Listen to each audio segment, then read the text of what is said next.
Nagsisimula ang araw ni PO2 Mervin Alcaraz sa paggising ng maaga.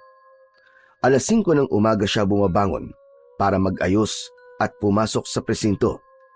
Naliligo siya ng mabilis, nagsusuot ng uniforme at dumaraan sa maliit na karinderya para doon na mag-almusal. Tapos ay sumasakay siya ng jeep papunta sa istasyon ng pulis kung saan siya nakadistino.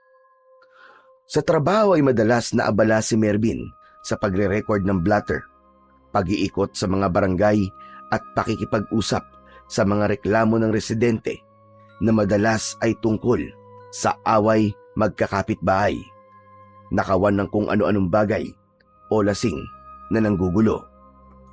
Paminsan-minsan, sumasama rin siya sa operasyon ng mga mas nakatataas na opisyal. Tahimik lang siya pero maayos siyang magtrabaho at may respeto siya sa lahat. Pagkatapos ng kanyang duty, ay umuuwi siya sa inuupahang kwarto sa isang lumang apartment building sa May Recto. Kumakain siya ng hapunan sa isang tapsilugan at pagkatapos ay nanonood siya ng balita sa maliit na TV at minsan ay nag-eehersisyo bago matulog. Araw-araw, pareho lang ang routine niya at sanay na siya sa ganoong buhay. Pagkatapos ng isang mahabang araw sa presinto, ay pagod na bumaba si Mervin mula sa jeep at naglakad na siya papunta sa kanyang apartment. Tumagal ang duty niya dahil sa isang buy-bust operation na nauwi sa habulan sa Skinita. Hindi man siya ang direktang humabol ay siya ang naiwang nag-file ng report at nag-asikaso sa sospek. Masakit na ang batok niya, mabigat ang katawan at ang tanging iniisip niya ay ang kanyang higaan para makapagpahinga at makatulog. Pagpasok ni Mervin sa maliit niyang kwarto ay dumiretso siya sa lababo para maghilamos. Naghubad siya ng uniforme, nagpalit ng puting sando at nahiga sa kama.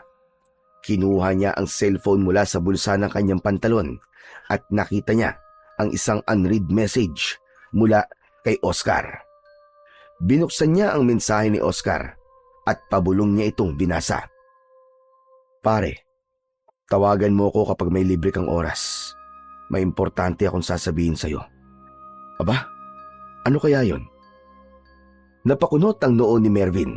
Hindi niya alam, ngunit bahagya siyang nakaramdam ng kaba sa mensaheng yon ng kanyang kaibigan. Inilapag niya sandali ang cellphone sa dibdib habang nakatitig sa kisame. Matagal na silang magkaibigan ni Oscar. Sabay silang lumaki sa baryo kung saan dating nakatira ang kanyang pamilya. Kahit lumipat na siya sa Maynila para maging pulis, ay hindi nagbago ang closeness nila ng kanyang kaibigan. Isa si Oscar sa mga taong alam ang lahat ng kwento niya, pati na ang pagpili niyang mabuhay ng mag-isa dahil ayaw niya nang umasa sa kanyang pamilya na meron na rin kanya-kanyang buhay. Kinuha muli ni Mervin ang cellphone at tinawagan na nga ang kaibigang si Oscar na agad naman itong sinagot. "Hello? Pare? Oh, anong meron at pinapatawag mo ko?" Tanong talaga agad. Kumusta ka na dyan, pare? Eto as usual, pagod sa trabaho. Ganun talaga eh. Pulis ka eh. Alam mo, dami mong pasakali. Ano ba talaga yung importanteng sasabihin mo? Sige na, sabihin mo na. Bakit, may problema ba? Biglang natahimik si Oscar sa kabilang linya. Dahil doon ay nadagdagan ang kaba ni Mervin. Kilala niya ang kaibigan niya na mapagbiro. Ngunit sa pagkakataon na yon ay tila umiiwas ito na magbitaw ng joke sa kanya. "Oscar, huy, nandiyan ka pa ba? Ano nangyari sa'yo?" May ilang segundong katahimikan sa kabilang linya bago muling nagsalita si Oscar. Mervin, pare. Alam ko nakakabigla itong sasabihin ko. Kaya hindi ko sasabihin na huwag ka mabibigla, pare. Patay na si Laika. Teka, ano? Si Laika, pare. Patay na. Baliw! Hindi na April ngayon para i-April Fools mo ko, no? Sa ayoko ng mga ganyang biro, pare. Hindi nakakatawa yan. Pare, seryoso. Hindi ako nagbibiro. Patay na talaga si Laika. Kagabi lang. Natagpuan daw siyang walang buhay sa likod ng bahay nila. Natigilan si Mervin at napatitig siya sa kisame.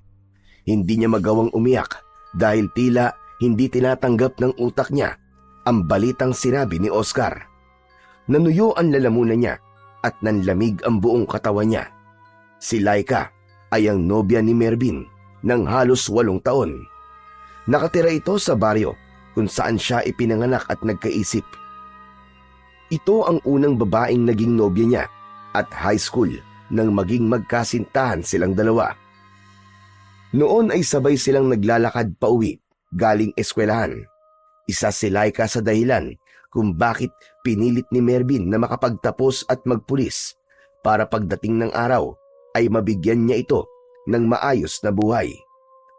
Plano sana ni Mervin na umuwi sa baryo nila sa susunod na buwan para mag-propose kay Laika. Yun ang dahilan kung bakit doble kayod siya ng mga nakaraang buwan. Pinaghahandaan na niya talaga ang magiging kasal nila dahil sigurado siya na mag-yes si Laika sa wedding proposal niya. Oscar, bibigyan pa kita ng 10 seconds para bawiin ang sinabi mo sa akin, ha? Sana nga pare, pwede kong bawiin ang sinabi ko eh. Pero pare, wala na talaga. Patay na talaga si Laika pare. Wala na siya. Pero, ang labo naman eh. Pare, ano nangyari? Paano? Siguro pare, mas maganda kung sa personal ko na lang sabihin sa'yo. Hindi maganda na dito natin to pinag-uusapan sa telepono. Alam ko masakit pare. Pasensya ka na talaga. Kung may magagawa lang sana ako. Pakiramdam ni Mervin ay hindi niya na kaya pa ang ibang sasabihin ni Oscar. Wala na siya sa kanyang sarili. Tinapos niya ang tawag na yon. Napaupo siya sa gilid ng kama at nabitiwan niya ang cellphone. Napahawak siya sa ulo niya at doon siya tuluyang napaiyak. Hindi siya humahagulgol pero paulit-ulit lang siyang lumuluha. Tumiim ang bagang niya habang pinipigilan ang pag-iyak. Ramdam niya na malaking bahagi ng buhay niya ang nawala ng sandaling yon. Hindi gaanong nakatulog si Mervin ng gabing yon. Mabigat na ang talukap ng mga mata niya pero ang utak niya ay patuloy sa pag-iisip ng napakaraming bagay. Hindi siya makapaniwala na hindi na niya magagawa ang mga plano at pangarap nila ni Laika. Pagsapit ng umaga ay bumangon na si Mervin. Mabilis siyang naligo at nagbihis. Hindi na siya kumain ng almusal at bumiyahe na siya patungo sa presinto. Pagdating niya roon ay dumiretso siya sa opisina ng kanilang detachment commander para magpa-leave. Ipinaliwanag niya rito ang dahilan kung bakit kailangan niyang mag-leave ng matagal at naintindihan naman siya nito. Matapos yun ay bumalik si Mervin sa apartment niya at agad siyang nag-empake. Inilabas niya ang kanyang maleta na may katamtamang laki. Naglagay siya ng mga damit at ilang personal na gamit doon. Matapos yun ay nagsuot siya ng simpleng polo at maong. Hindi na siya nag-aksaya ng oras at nagpunta na siya sa bus station at sumakay siya ng bus pauwi sa kanilang probinsya. Sa tabi ng bintana siya naupo at nang makabayad na siya ng pamasahe ay pumikit muna siya dahil alam niya na magiging mahaba ang magiging biyahe niya. Nag-aagaw na ang liwanag at dilim nang makarating si Mervin sa baryo kung saan siya isinilang. Samot-saring alaala ang bumalik sa kanya habang naglalakad. Hindi na siya dumiretso sa dati nilang bahay dahil wala na rin naman siyang babalikan doon. Matagal na yung naibenta nung lumipat na ang kanyang pamilya sa syudad. Wala siyang ibang maisip puntahan kundi ang bahay ng kaibigan niyang si Oscar. Makalipas ang ilang minuto ay narating na ni Mervin ang harapan ng bahay ni Oscar. Halos wala yung pinagbago. Malawak pa rin ang bakuran at naroon pa rin ang mga puno ng mangga na noon ay inaakyat nila kapag hitik yun sa bunga. Lumabas si Oscar sa bahay at nagulat ito nang makita si Mervin. Agad din itong napangiti at lumapit sa kanya.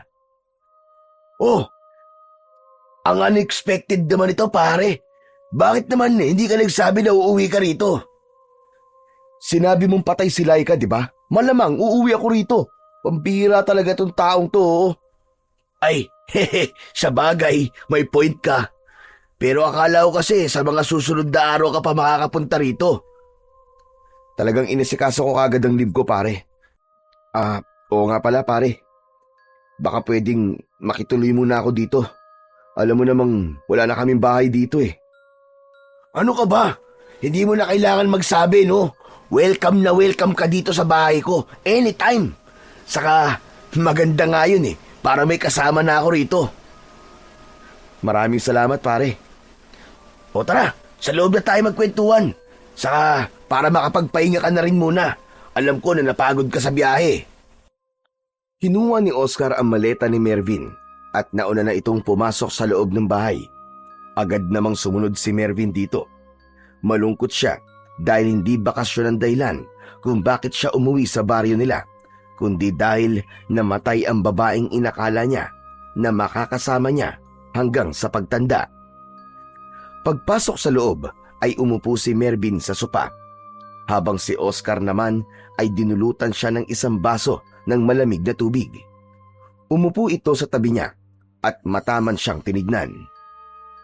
Oscar, ano ba talaga nangyari kay Laika? Baka pwedeng sabihin mo na sa akin ngayon. Sigurado ka bang ready ka nang marinig ngayon, pare? Malalaman ko rin naman yan eh, kaya sabihin mo na. Hindi agad sumagot si Oscar.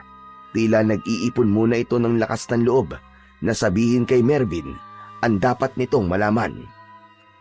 Pare, pinatay siya.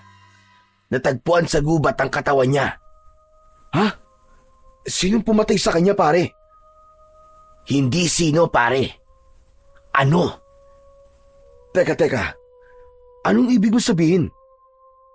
Pare, may hinala ang mga tao rito na hindi raw tao ang pumatay kay Laika, pare. Ang sabi nila, aswang daw ang pumatay sa girlfriend mo. Napakunot ang noo ni Mervin. Napailing siya at bahagyang natawa. Ang labo naman, pare. Aswang! Pare, hindi totoo mga aswang. Kung pinatay si Laika, sigurado ko na tao ang may gawa nun sa kanya. Pare, hindi din ako naniniwala dati. Pero nang makita ko ang bangkay ni Laika, parang gusto ko nang maniwala na may aswang talaga na gumagala dito sa baryo natin.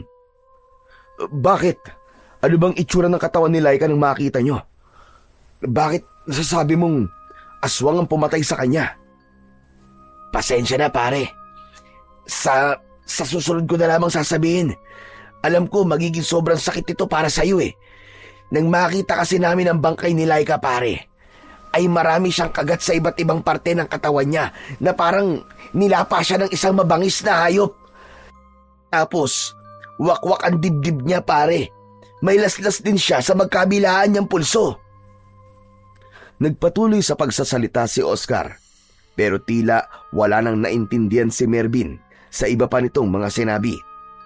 Hindi niya kayang maisip ang kalunos-lunos na kamatayan na sinapit ng kanyang pinakamamahal na nobya.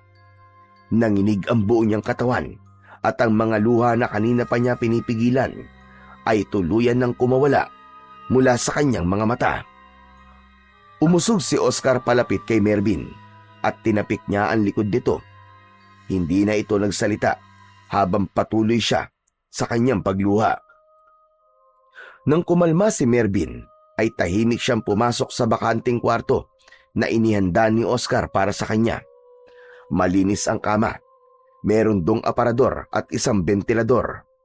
May kalakihan din ang bintana, kaya mukhang presko ang silid.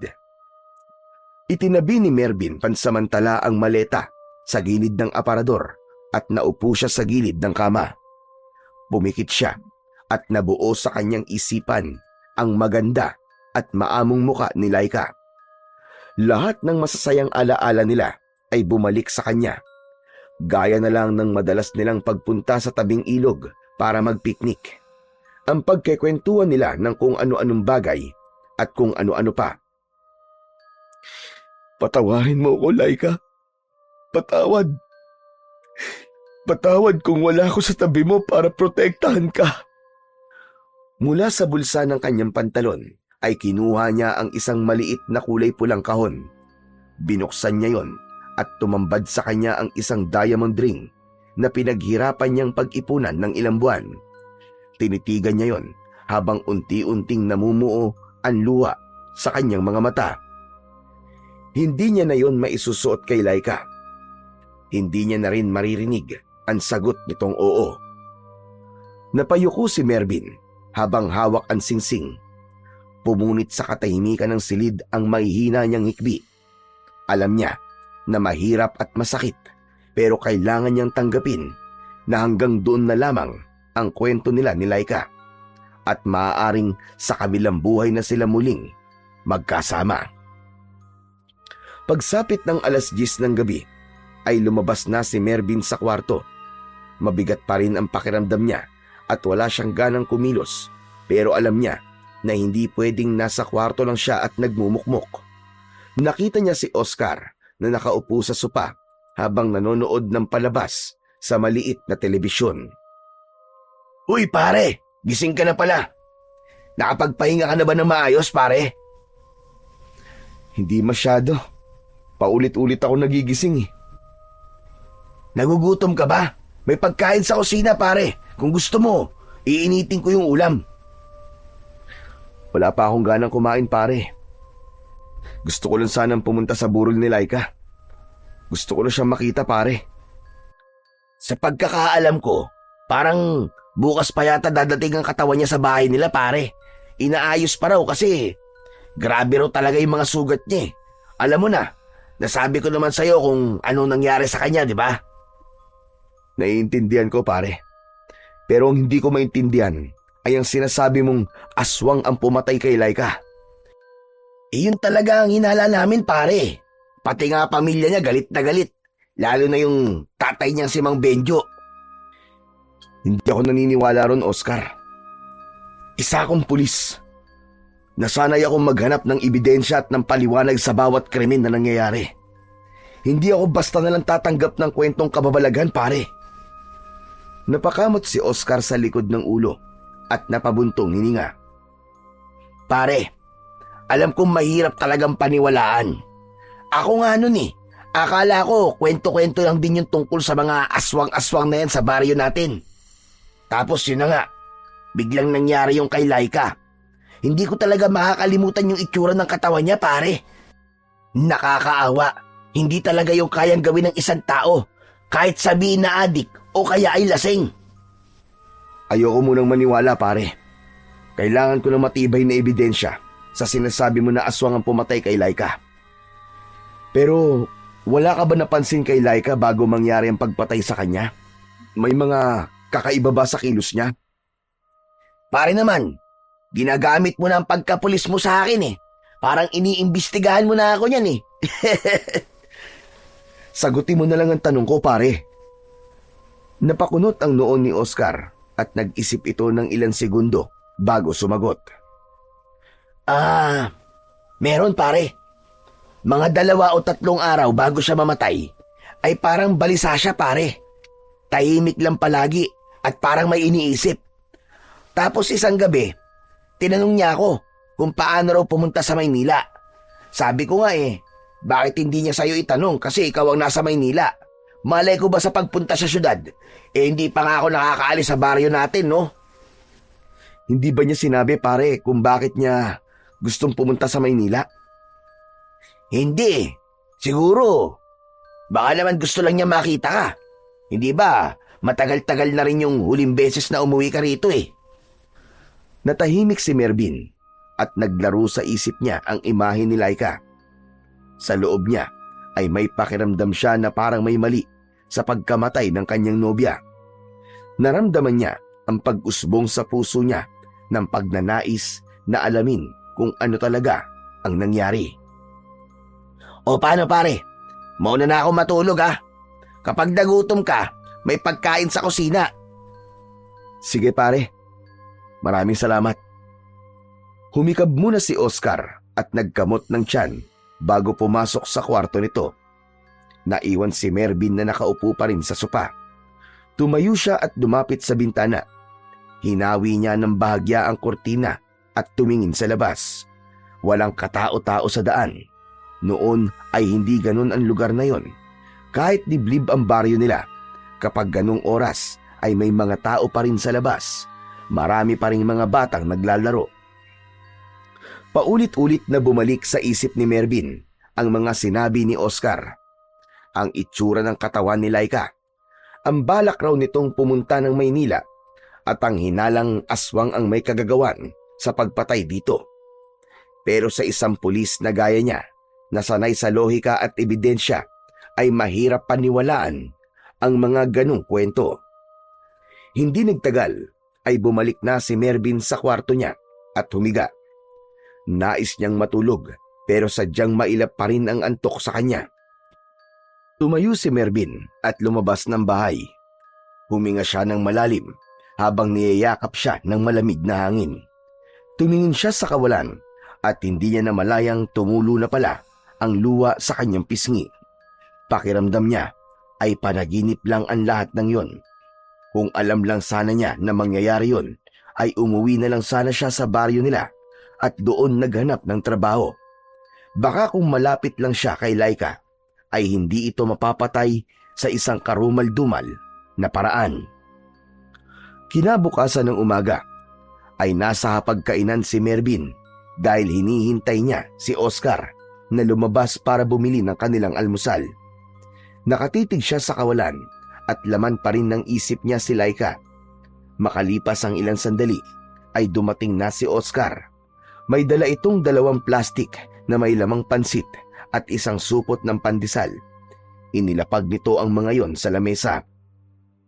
Kumain na tayo, Mervin. Masarap yung pansit ni Aling Lita.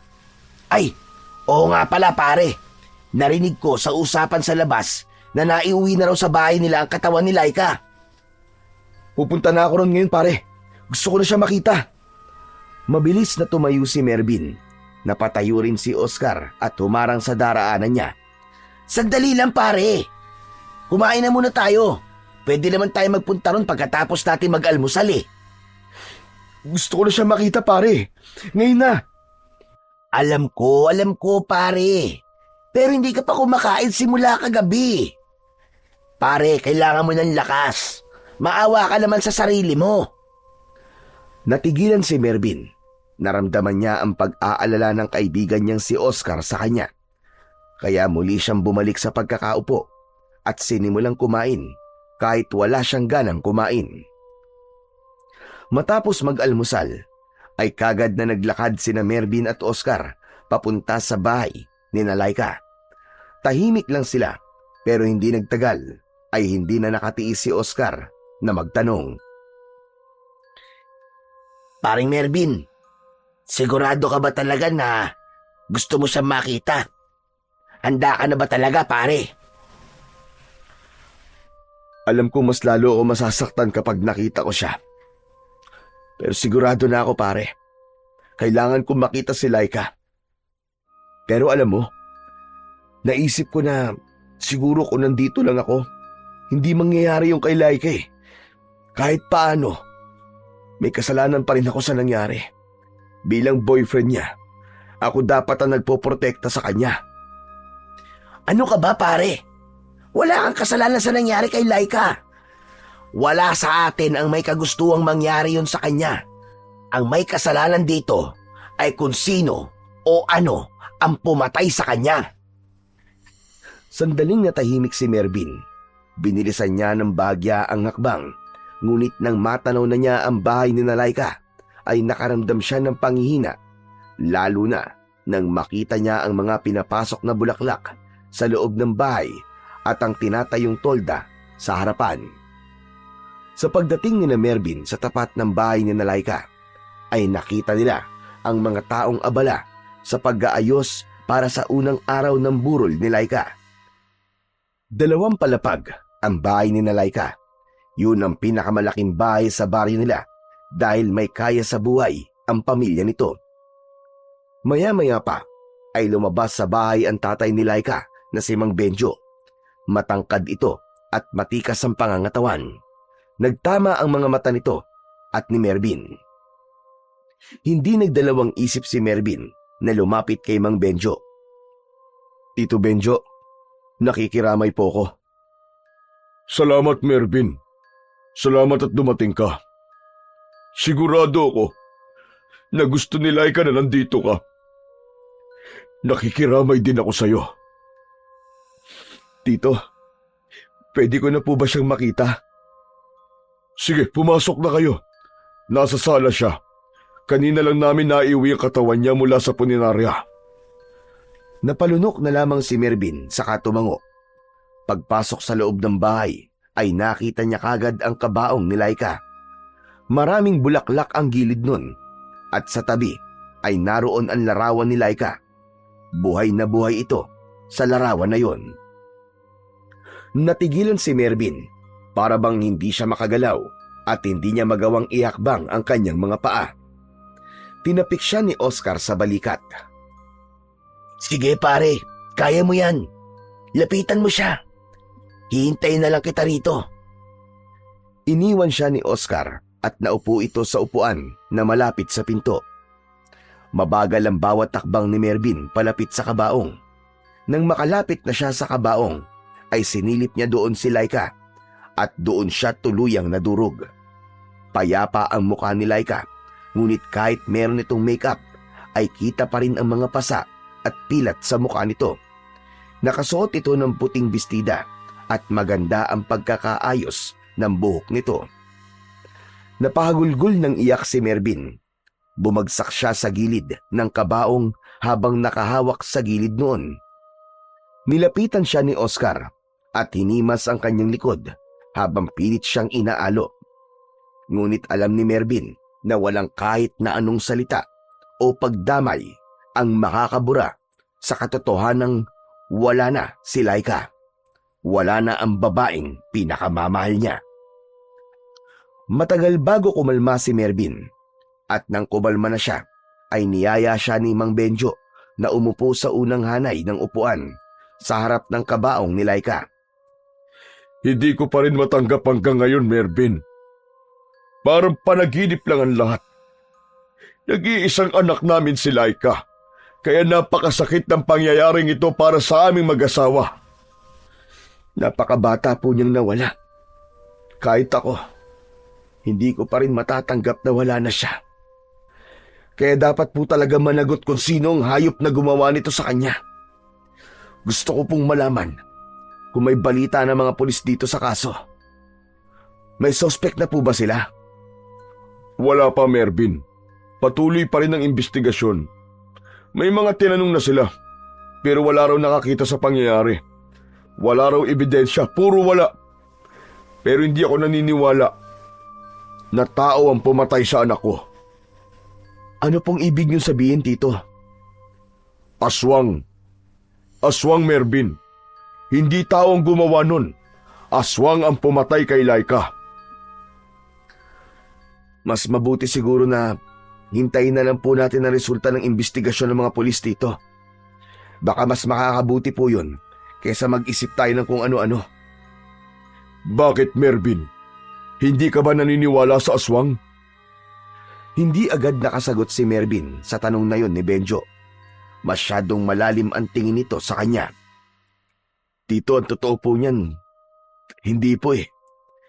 Hindi po ako naniniwala sa mga ganon.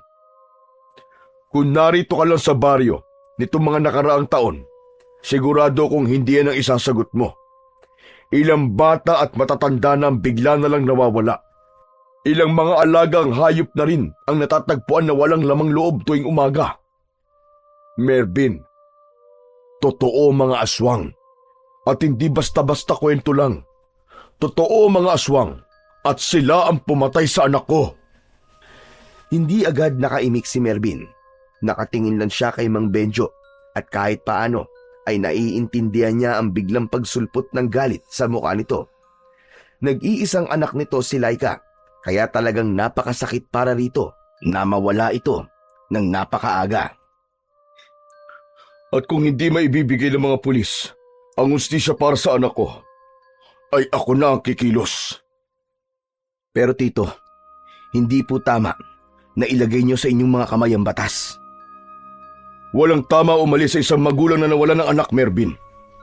Ako ang bubuo ng grupo para tugisin ng mga halimaw sa baryo natin. Hindi ako titigil hanggat hindi ko na ipaghihiganti ang anak ko. Hindi na muna nagsalita si Mervin. Hinayaan niya munang bumaba ang emosyon ni Benjo. Maya-maya pa ay luminga siya sa paligid at may napansin siya na wala roon na inaasahan niyang makikita niya. Hindi niya nakikita ang nanay ni Laika. Mang Benjo, maiba po ko. Nasaan po si Tita Maricel?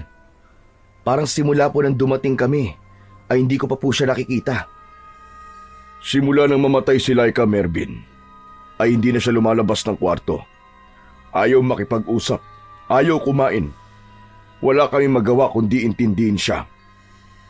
Sa gitna ng pag-uusap nila, ay dumaan ang matandang kasambahay ni Namang Benjo. Yun ay walang iba kundi si Manang Doray. Medyo kuba na ito at may hawak na tray ng mga tasa. Nang makita ito ni Benjo, ay tinawag nito ang matanda. Manang Doray, kumuha ka nga ng makakain para kay Mervin. Sige po, sir.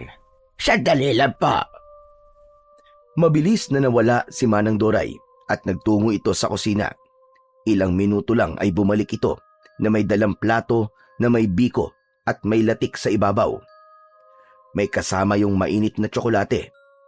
Ibinigay nito yon kay Mervin at kahit busog pa siya ay tinanggap pa rin niya yon bilang respeto at paggalang. Habang inaabot ni Manang Doray ang pagkain ay napatingin si Mervin sa mukha ng matanda. Napansin niya ang kakaibang tingin nito sa kanya na para bang may nais itong sabihin sa kanya pero hindi nito magawa. Nagtagal ng ilang segundo ang tinginan nila bago umiwas ng tingin si Manang Doray at muling umalis patungo sa kusina. Hindi alam ni Mervin pero may kakaiba siyang naramdaman sa tingin na yon ng matandang kasambahay. Ganun pa man, iniisip na lang niya na malungkot din ito gaya nilang lahat dahil mula pagkabata ay ito na ang nag-alaga kay Laika hanggang sa magdalaga ito. Sa 3 gabi ng lamay ni Laika ay palaging naroon si Mervin. Tumutulong na rin siya sa pag-aasikaso ng mga nakikipaglamay. Tumulong siya kay Manang Doray sa pagluluto ng pagkain at pagsisilbi ng kape at biskwit sa mga tao. Tuwing madaling araw naman, kung kailan wala nang masyadong tao, ay nasa tabi lang siya ng kabaong ni Laika para bantayan ito. Hanggang sa dumating na ang araw ng libing ni Laika at doon ay ibinuhos lahat ni Mervin ang luha at hagulgol niya. Wala na siyang pakialam kahit pa maraming tao dahil ang gusto niya ay mailabas ang labis na lungkot niya sa pagkawala ng babaeng kanyang minamahal. Habang tinatabunan ng lupa ang kabaong ni Laika, ay piping nangako dito si Mervin na hindi siya aalis ng baryo nila nang hindi nabibigyan ng hustisya ang pagkamatay nito. Pagkatapos ng libing ni Laika, ay sabay na umuwi sina Mervin at Oscar. Wala silang imikan habang naglalakad. Namumugto ng gusto ang mga mata ni Mervin dahil sa labis na pag-iyak kanina sa sementeryo. Pagkarating sa bahay, ay binuksan ni Oscar ang pinto at pumasok na silang dalawa. Sabay silang naupo sa sopa habang ramdam nila ang pagod.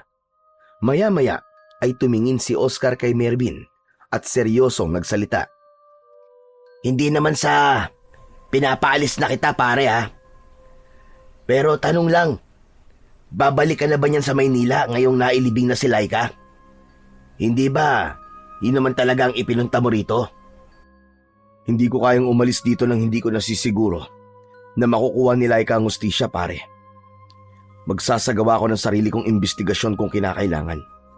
Hindi ako titigil hanggat hindi ko nalalaman kung sino ang pumatay kay Laika. At dapat ay magbayad siya. Pero pare, paano ang trabaho mo sa Maynila? 2 linggo ko nakalib, pare. Kung kinakailangan ko mag-extend pa, ay gagawin ko yon para kay Laika. Grabe pare, ang tindi talaga ng pagmamahal mo sa kanya. Sigurado ko na kahit nasa langit na si Laika ngayon, ay kilig na kilig pa rin siya sa'yo. Hindi lang ang pagmamahal ko kay Laika ang dahilan kung bakit ko to ginagawa. Dahil hanggang ngayon, malaya pa rin ang pumatay sa kanya. At habang hindi pa siya nauhuli, may posibilidad na meron pang sumunod. Baka may iba pa siyang biktimahin. Magsasalita pa sana si Oscar, pero hindi na nito nagawa nang may narinig silang sumisigaw na matandang lalaki mula sa labas. Mag-ingat kayo sa mga aswang! Nasa baryo pa rin natin sila! Dadami pa mamamatay kung hindi tayo kikilos! Huwag na kayong lalabas kapag madilim na! Makinig kayo sa akin! Totoo mga aswang! Totoo sila! Napatingin si Mervin kay Oscar habang nakakunot ang noo. Matapos ang ilang segundo ay tumayo si Mervin at lumapit sa bintana. Hinawi niya ang kortina at dumungaw. Nakita niya sa kalsada ang isang matandang lalaking balbasarado. Magulo ang buhok at putikan ang mga paa. Punit ang damit nito at maging yon ay puno rin ng natutuyong putik. Paulit-ulit itong sumisigaw habang naglalakad tangan ng isang may kahabaang patalim na noon lang niya nakita. Oscar, sino ba yung matandang yun? Yun. Si Mang David. Sa kabilang baryo siya nakatira. Pero dito na lumipat. Sabi nila, pinatay daw ng aswang ang buong pamilya niya.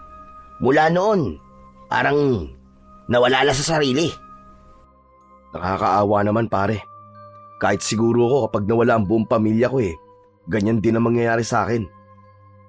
Pero alam mo, paring Mervin, may nagsasabi dito na parang nagbabaliw-baliwan lang daw yan si Mang David para hindi raw siya mapaghinalaan. Mapaghinalaan na ano? Kasi may hinala ang ibang tao rito na baka siya rin ang aswang. Baka raw siya rin mismo ang pumatay sa buong pamilya niya at nagkukunwari siyang baliw para hindi mapaghinalaan na aswang. Pero wala namang matibay na ebidensya, kaya hindi siya napapalis ng mga tao. Kaya ayan, pinabayaan na lang. Kahit na minsan, parang wala talaga siya sa wisyo. Aswang na naman? Kung aswang ako, bakit ko naman papatayin ang sarili kong pamilya, di ba? Ang mga tao talaga kung minsan, basta may masisi lang. Yun ay base lang sa mga naririnig ko, pare. Hindi rin ako sigurado kung totoo o hindi. Habang pinagmamasdan ni Mervin si Mang David, ay napansin niyang may 3 batang lalaki na sumusunod sa matanda. May hawak ang mga yon ng mga bato at labis siyang nagulantang nang biglang pinagbababato ng mga bata si Mang David, kung saan-saan tinamaan ng matanda, habang ang mga bata naman ay tuwang-tuwa, lalo na nang mapalood sa lupa si Mang David. Hindi na nag-atubili pa si Mervin. Mabilis siyang lumabas ng bahay. Agad niyang nilapitan ang matanda at iniharang niya ang sarili niya rito. Matalim ang mga mata na tinignan niya ang 3 bata. Hoy! Ano ba kayo? Tama na yan! Kayo Mga salbahe kayo Umuwi na kayo! Nagulat ang mga bata sa sigaw ni Mervin. Binitiwan ng mga ito ang mga bato at saka mabilis na tumakbo palayo. Nilingon ni Mervin si Mang David. Yumukod siya at doon niya nakita na dumudugo ang noo nito. Bakas ang panghihina ng matanda habang nakatitig ito sa kanya na para bang nagpapasaklolo ito. Tahimik lang si Mervin, pero sa loob-loob niya ay may sumisigaw na awa para sa matanda. Kahit pa pinaghihinalaan itong aswang, ay hindi dapat ito sinasaktan, lalo na't wala namang patunay na meron itong ginagawang masama o labag sa batas. May sugat po kayo sa noo, Tatang. Kaya niyo po bang tumayo? Hindi sumagot si Mang David. Nagpumilit itong tumayo, pero nang mabubuwal ito, ay agad itong inalalayan ni Mervin. Hinawakan niya ang braso at likod ng matanda. Mang David, kailangan po nating gamutin ang sugat nyo kasi hindi po tumitigil ang pagdurugo Baka po ma-impeksyon yan. Sumama po kayo sa akin. Hindi pa rin umimik si Mang David. Iginiya ito ni Mervin papunta sa bahay ni Oscar. Ramdam niya ang panghihina ng matanda sa bawat paghakbang nito, kaya patuloy niya itong inaalalayan. Sa kabila ng mabahong amoy at lagkit ng balat ni Mang David, ay hindi ito binitiwan ni Mervin. Papasok na sana si Mervin sa bahay ni Oscar kasama si Mang David nang bigla silang sinalubong ni Oscar. Kita sa mukha nito ang pagkabigla at agad na hinarangan nito ang pintuan. Mervin, pre! Bakit kasama mo yan? Hindi pwedeng pumasok dito ang baliw na yan at baka kung ano pa ang gawin niya eh. Tignan mo nga at may dala pa siyang patalim. Hindi mo ba nakikita, pare? May sugat siya at duguan. Kailangan niyang tulong. Ako na ang bahala sa kanya. Huwag ka na maraming sinasabi dyan. Napailing si Oscar at napatingin kay Mang David. Ay nako, sige na nga. Pero wag mo siyang papaupuin sa sopa ha. Ang baho-baho niyan eh. Hindi na kumibo si Mervin at ipinasok na niya si Mang David sa bahay. Pinaupo niya ito sa upuang kawayan malapit sa bintana. Oscar, pakuha naman ng alkolo, tsaka bulak, at kahit na anong gamot para sa sugat. Lilinisan ko muna ito bago ko lalagyan ng gamot. Napabuntong hininga si Oscar pero tumalima rin ito. Pumasok ito sa kwarto nito para kuhanin ang mga bagay na sinabi ni Mervin. Samantala, humarap si Mervin kay Mang David na bakas pa rin sa muka ang labis na panghihina. Ano po nararamdaman niyo, Mang David? Nahihilo ko at saka nanlalabo ang paningin ko. Huwag po kayo mag-alala, Tatang. Gagamutin ko po kayo. Ligtas po kayo rito. Hintayin lang po natin si Oscar. Dumating si Oscar na may dalang alkohol, bulak at ointment para sa sugat. Inilapag nito ang mga yon sa lamisita sa tabi ni Mervin at tumayo ito malapit sa pinto. Kinuha ni Mervin ang bulak at binasayo ng alkohol. Tatang, masasaktan po kayo ng konti rito ha, pero kailangan ko po itong gawin para hindi po ma-impeksyon ang sugat nyo. Kaya-kaya ko yan. Marami na ako naranasang mas masakit pa sa sugat na yan. Biglang natigilan si Mervin. Napahinto ang kanyang kamay sa ere bago idampi ang bulak sa sugat. Parang may sumundot sa dibdib niya at tila naunawaan niya bigla ang sakit na pinagdaraanan ng matanda dahil parehas silang nawalan ng mahal sa buhay. Sa mga mata ni Mang David, nakita niya ang labis na kalungkutan. Hindi na nagsalita si Mervin. Dahan-dahan niyang nilinis ang sugat ni Mang David. Habang idinadampi niya ang bulak na may alkohol sa sugat ng matanda, ay napangiwi ito at napapaaray kung minsan. Dahil doon ay hindi napigilan ni Mervin ang matawa ng bahagya. Akala ko po ba'y sabi niyo, kaya niyo po ang sakit, Mang David? Sinabi ko nga yun, pero hindi naman ibig sabihin na hindi na ako masasaktan. Napangiti si Mervin at nagpatuloy sa paglilinis ng sugat nito. Dinahan-dahan na niya at ginawa niya ang lahat para hindi na ito masyadong masaktan. Matapos ang ilang sandali ay kinuha niya ang ointment at marahang pinahiran ang sugat. Tumayo na siya at tinapik niya sa balikat si Mang David. Ayos na po yan, Mang David. Basta po wag na po kasi kayo masyadong maglalabas ng bahay niyo para hindi na rin po kayo pagkatuwaan ng mga bata. Tumango lamang si Mang David habang nakasandal pa rin sa upuan. Napansin naman ni Mervin na nanginginig ang matanda at nahinuha niyang gutom na gutom ito. Nagtungo siya sa kusina at napansin niya ang 2 piraso ng turon na nakapatong sa maliit na platito sa mesa. Kinuha niya yon at nang balikan niya si Mang David ay inabot niya ito roon. Mukhang gutom na gutom po kayo, Tatang. Kainin niyo po muna ito bago po kayo umalis. Hoy! Merienda ko yan mamaya eh. Bakit mo naman ipapakain yan, pare? Kahit 10 turon, bibilang kita, Oscar. Gutom na yung tao. Pambihira ka naman Hayaan mo na. Walang nagawa si Oscar nang simulan ng kainin ni Mang David ang turon. Ikinuha niya rin ito ng 1 baso ng tubig para meron itong panulak. Tahimik lamang na pinapanood ni Mervin si Mang David habang kumakain. Hindi niya maisip na dahil sa may problema ito sa pag-iisip ay nakakaranas ito ng ganung uri ng pananakit. Makalipas ang ilang minuto ay naubos na ni Mang David ang turon. Inabot dito ni Mervin ang 1,500 piso na hindi naman ito tinanggihan. Mang David, ibili niyo po yan ng pagkain niyo mamaya ha. Sa tagal ko na rito sa baryo, ngayon lang may nagpakita sa akin ng kabutihan. At sa isang dayo pa talaga. Hindi po ako dayo dito, Mang David. Dito po ako ipinanganak. Sa Maynila lang po ako nagtatrabaho, kaya matagal po ako nawala dito. Aba, teka. Anong sinasabi mong ngayon ka lang nakaranas ng kabutihan, Mang David? Minsan inaabutan din naman kita ng pera. Nakalimutan mo na ba yon? Barya lang ang binibigay mo, Oscar. Hindi kagaya nito, 500 piso. Napakamot sa batok si Oscar at talagang napahiya. Habang natatawa na lang si Mervin, maya-maya ay matamang tumingin si Mang David kay Mervin. Ano nga palang pangalan mo? Mervin po. Maraming salamat, Mervin. Likas ang kabutihan sa iyong puso. Aalis na ako. Sigurado po ba kayo na kaya niyo na po maglakad? Gusto niyo po bang iatid ko po kayo sa bahay niyo? Hindi na kailangan. Nakapagpahinga naman na ako kahit papano. Maraming salamat ulit sa iyo, Mervin. Tahimik lang na tumango si Mervin. Tumayo na si Mang David at naglakad palabas ng bahay. Nang makalayo na ito, ay agad na sumingot si Oscar na para bang meron itong inaamoy na kung ano.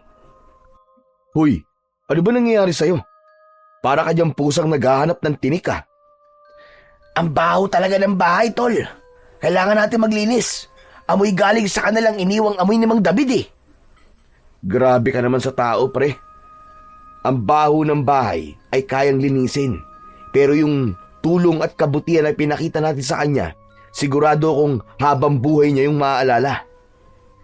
Aba, dapat yata ipagpatayo ka na ng rebulto dito sa baryo, Mervin ah. Ikaw ang patron ng mga pulubi at amoy impyerno. Natawa si Mervin at umiling. Matapos yun, ay tinulungan na lang niya si Oscar na maglinis ng bahay nito para huminto na ito sa pagrereklamo ng amoy ng bahay dahil kay Mang David. Habang nagpupuna si Mervin ng mesa sa sala, ay napatingin siya sa upuang kawayan kung saan kanina umupo si Mang David. May kung anong makinang sa ilalim nun na agad na umagaw ng pansin niya. Yumuko at sumilip siya sa ilalim ng upuan. Kinuha niya ang bagay na naroon at napagtanto niya na yon ay may kahabaang patalim na dala ni Mang David. Kakaiba ang itsura ng naturang patalim. Nasa tansya ni Mervin ay 2 dangkal niya ang haba. Ang talim nun ay parang kahugis ng kidlat na medyo pabaliko. Mapusyaw na puti ang kulay nun na parang maihahalin tulad sa marmol. Ang hawakan naman nun na gawa sa matibay na uri ng kahoy ay may mga nakaukit na simbolo na hindi niya mawarian kung ano. Tumindig si Mervin at lumapit kay Oscar na noon ay abala sa pagwawalis. Oscar, sandali. Tignan mo to. Oh, di ba kay Mang David yan? Bakit mo ninakaw sa kanya? Sira ulo.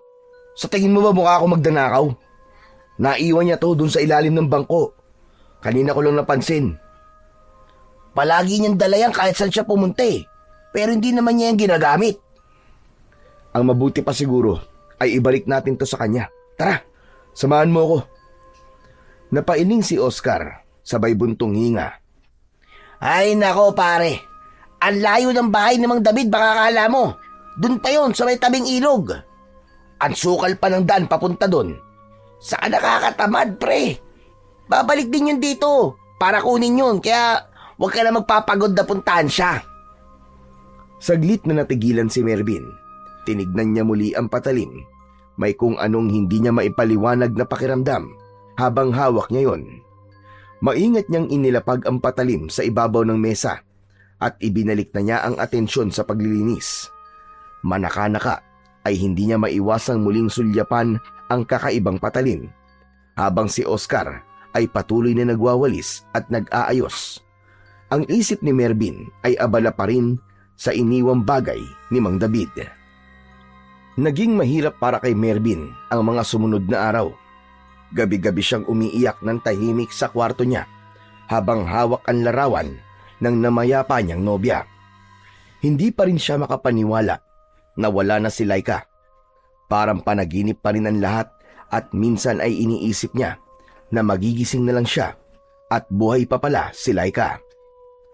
Tuwing umaga ay palaging nagpupunta sa sementeryo si Mervin upang dalawin at dalhan ng bulaklak si Laika sa libingan nito. Umuupo siya sa tabi ng puntod nito at kinakausap niya ito na para bang nasa tabi niya lamang. Nakipag-ugnayan din siya sa mga pulis ng bayan pero wala pa ring malinaw na sospek ang mga ito sa pagkamatay ni Laika. Lalong lumalim ang kalungkutan ni Mervin dahil pakiramdam niya ay mahaba pa ang laban nila para makamit ang hustisya. Habang ang kakaibang patalim naman ni Mang David ay nanatili pa rin sa bahay ni Oscar dahil hindi na yon binalikan pa ng matanda.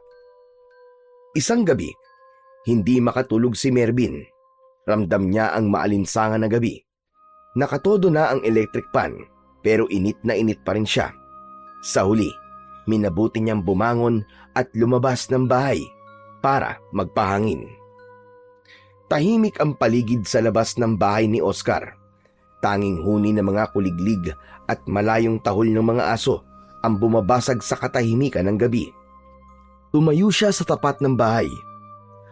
Subalit maya-maya, sa gilid ng kanyang paningin ay may napansin siyang gumagalaw sa kalsada.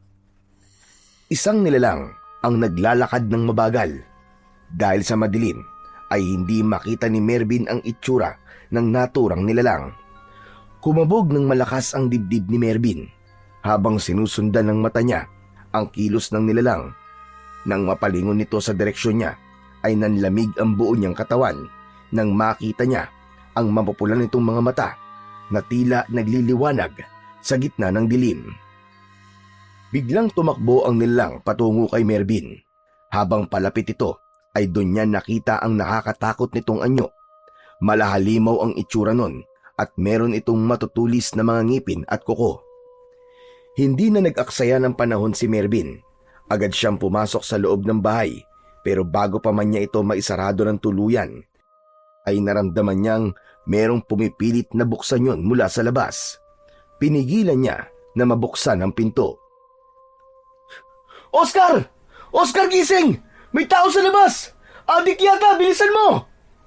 Hindi nagtagal ay lumabas si Oscar sa kwarto nito. Ano? Ano ba nangyayari? May adik sa labas, tol! Kumuha ka ng kahit na anong pwedeng armas, bilisan mo! Sandali lang, anong kukunin ko? Itak, kutsilyo, kahit ano! Pamalo, basta kahit na ano! Nataranta si Oscar. Nagmamadali itong naghalungkat sa mga kabinet at ilalim ng lamesa. Sa itsura ni Oscar ay napagtanto ni Mervin na tila nawala ito sa sarili dahil sa shock, kaya hindi ito nakapag-isip ng maayos. Patuloy pa rin ang pagyugyug sa pinto. Nanginginig si Mervin habang maigpit na nakadiin ang balikat niya sa pinto upang hindi yun mabuksan ng nilalang na nasa labas. Sa gitna ng tensyon sa loob ng bahay, at habang pinipilit ni Oscar na makahanap ng kahit na anong maaaring gamiting sandata, ay napatingin si Mervin sa mesa sa sala. Nakapatong doon ang kakaibang patalim na naiwan ni Mang David nung nakaraang araw. Oscar! Oscar, dito! Dali, yung patalim ni Mang David! Nasa lamesa! Iabot mo sa akin! Ay, oo nga pala! Sandali lang! Mabilis na kinuha ni Oscar ang patalim, sabay abot kay Mervin. Nang mahawakan ni Mervin ang sandata, ay parang may malamig na enerhiyang dumaloy mula sa hawakan nito, papunta sa kanyang mga ugat. Nanindig ang balahibo niya, at parang may nagising na kung ano sa loob ng kanyang katawan. Umalis na si Mervin sa pinto, at tuluyan niyang binuksan yon. Buong lakas niyang sinipa ang tiyan ng nilalang at tumilapon ito sa lupa. Lumabas si Mervin, tangan ang kakaibang patalim. Bago siya naging pulis, ay nagsanay siya ng tanto jutsu. Isa yung uri ng Japanese martial arts na nakatuon sa paggamit ng patalim. Doon, hindi lang siya basta tinuruan na gumamit ng patalim bilang armas, kundi tinuruan din siyang magbasa ng galaw ng kalaban at umatake gamit ang mabilis, tiyak at nakamamatay na galaw. Sumugod ang nilalang na parang hayok sa dugo. Mabilis na gumalaw si Mervin at iniwasan niya ang matutulis nitong mga kuko. Yumuko siya at ginamit niya ang patalim para saksakin ito sa braso. Bumaon ang patalim sa nilalang at malakas itong napasigaw na parabang isa itong mabangis na hayop. Mabilis na lumayo kay Mervin ang nilalang habang hawak ang dugo ang braso. Sa isang iglap ay tumalikod ito at mabilis na tumakbo papalayo. Nais pa sana yung habulin ni Mervin pero naglaho na ito sa dilim at hindi niya na nalaman kung saan yon nagpunta. Nang masiguro ni Melvin na hindi na babalik ang nilalang, ay bumalik na siya sa loob ng bahay habang humihingal pa rin. Isinara na niya ang pinto. Nakita niya si Oscar na nakatayo sa may gitna ng sala. Nakanganga ito at nanlalaki ang mga mata. Tila hindi ito makapaniwala sa nasaksihan nitong pakikipaglaban niya sa nilalang na hindi niya alam kung ano o kung sino.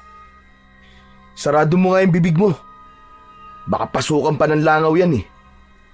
Napakurap si Oscar para itong nagising mula sa mahimbing na pagkakatulog. Pare, hanip ka! Ang galing mo! Saan ka natuto makipaglaban gamit ang patalim? Akala ko baril lang ang alam mo eh. Sa alam ka talaga pare. Alam mo kasi Oscar, bago ako naging pulis, nag-aral muna ako ng Tanto Jutsu. Ano? Tanto Jutsu? Ano yun? Martial arts yun sa Japan pare, na pakikipaglaban gamit ang patalim. Pero hindi ako sa Japan nag-aral. Sa Maynila lang din. Grabe! Ang galing ng mga galaw mo kanina pre. Pero alam mo ba kung anong nilalang ang nakalaban mo kanina? Pare, hindi ako maaaring magkamali. Aswang ang nilalang na yun. Aswang? Oo pare, maniwala ka. Kahit ako, hindi rin makapaniwala eh. Pero nakita mo naman ang itsura niya, di ba? Nakakatakot. Hindi yun adik, kundi isang aswang. Napabuntong hininga si Mervin at muling tumingin sa patalim na hawak niya. Sa pagkakataon na yon ay unti-unti nang nagbago ang kanyang paniniwala. Tama ka paring Oscar. Mukhang naniniwala na nga ako na totoong mga aswang. Pero alam mo Oscar, kakaiba talaga tong patalim ni Mang David. Parang may enerhiya na dumaloy sa katawan ko. Parang pinalakas ako nito pare, habang hawak ko. Sa tingin ko naman walang kinalaman ng patalim na yan sa ipinakita mo kanina. Sadyang magaling ka lang talaga, kaya naitaboy mo yung aswang na yon. Napangiti si Mervin sa sinabi ng kanyang kaibigan. Sa kabila naman ng nangyari kanina, ay napagtanto niya na kaya naman pala niyang makipaglaban sa aswang. At sigurado siya na kung sakaling babalikan siya nun, ay kayang-kaya niya ulit yung itaboy o kaya ay patayin. Kinabukasan, matapos mag-almusal nina Mervin at Oscar, ay nasa isip pa rin ni Mervin ang nangyari kagabi. Bukod doon, ay iniisip niya rin ang kakaibang lakas na bumalot sa kanya nang hawakan niya ang kakaibang patalim ni Mang David. Tumayo siya mula sa kinauupuan at kinuha niya ang patalim. Nilapitan niya si Oscar na nakatayo sa may pintuan. Pare, ang mabuti pa pumunta na tayo ngayon sa bahay ni Mang David. Ibabalik ko na tong patalim niya. Tinignan siya ni Oscar mula sa tasa ng kape na hawak, saka tumiklop ng labi at bumuntong hininga. Tinatamad ako Hindi ba sinabi ko na sa'yo na malayo nga ang bahay ni Mang David? Saglit lang naman tayo dun Hindi na rin siya nakabalik dito. Aba, ilang araw nang nandito yung gamit niya Saka baka hindi niya alam na dito niya naiwala yun. Kaya hindi siya bumalik. Ay nako, sige na nga. Sandali lang at magpapalit lang ako ng damit. Huwag ka na magpalit ng damit. Kay Mang David lang naman tayo pupunta Oo na. Kulit talaga nito, kundi lang kita kumpare. Lumabas na ang dalawa sa bahay at matapos makandado ni Oscar ang pinto, ay magkasama na silang naglakad patungo sa bahay ni Mang David. Matapos ang halos kalahating oras, ay nakarating na sina Mervin at Oscar sa tabi ng ilog kung saan matatagpuan ang bahay ni Mang David. Isang payak na kubo ang tirahan ni Mang David. May ilang bahagi ng dingding na butas at tinakpan lang ng sako. Lumapit si Mervin sa harap ng bahay. "Tao po! Tao po! Mang David? Nandiyan ka ba sa loob? Tao po!" Hindi nagtagal ay bumukas ang pinto at lumabas si Mang David. Wala sa mukha nito ang gulat nang makita sila na parabang inasahan na nito na pupunta sila roon. Alam kong pupunta ka dito para dalhin ang aking patalim, Mervin. Aba, kung alam niyo naman palang nasa amin ang patalim nyo, sana kayo na lang kumuha sa bahay. Pambihira naman kayo, Mang David, oh. Ang layo-layo kaya ng bahay nyo. Tama na, Oscar. Nandito na tayo eh. Tumahimik ka nga muna. Muling humarap si Mervin kay Mang David. Humakbang siya para mas maging malapit siya rito. Naiwan niyo po to sa bahay ni Oscar, Mang David. Hindi niyo po siguro napansin na naiwan niyo to kasi parang wala po kayo sa sarili niyo nung umalis kayo noon. Hindi ko naiwan yan, hindi ko alam.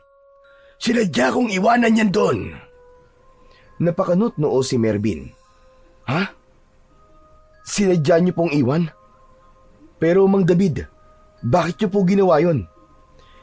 Dahil naramdaman kong ikaw ang karapat-dapat na maging susunod na magmay-ari ng patalim na yan. Mabuti ang puso mo, Mervin, at may likas kang tapang at lakas na hindi meron ang lahat. Yan ang mga katangian mo para magdesisyon ako na ipamana na sa'yo ang aking armas. Teka, sandali lang po, Mang David. Naguguluhan po ako sa mga sinasabi niyo eh. Bakit niyo po ipapamana sa akin ang patalim na to?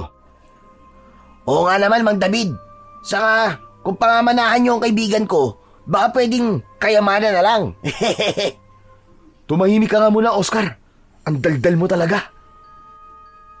Mang David, ano ba talaga ang patalim na to? Tsaka, bakit po nung hawakan ko to kagabi, ay para bang may dumaloy na kakaibang lakas sa katawan ko? Nakita ko laban mo kagabi sa aswang. Mahusay ka, Mervin. Kaya napatunayan kong tama talaga ang desisyon ko na sa'yo ipagkatiwala ang patalim na yan. Ay, dako. Ang dami niyo pang pasakalye, Mang David eh. Pwede bang diretsuin niyo na kami? Ano ba talaga ang patalim na yan? Napabuntong hininga si Mang David at matama nitong tinignan si Mervin. Noon, ako ang gumagamit ng patalim na yan sa pakikipaglaban sa mga aswang. Sa dami ng napatay kong aswang, ay gumanti sila sa akin.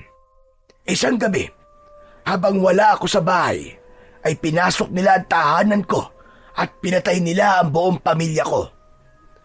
Simula noon, parang may nabasag sa akin. Nawawala ako sa akin sarili. Minsan matino ako, minsan naman ay hindi.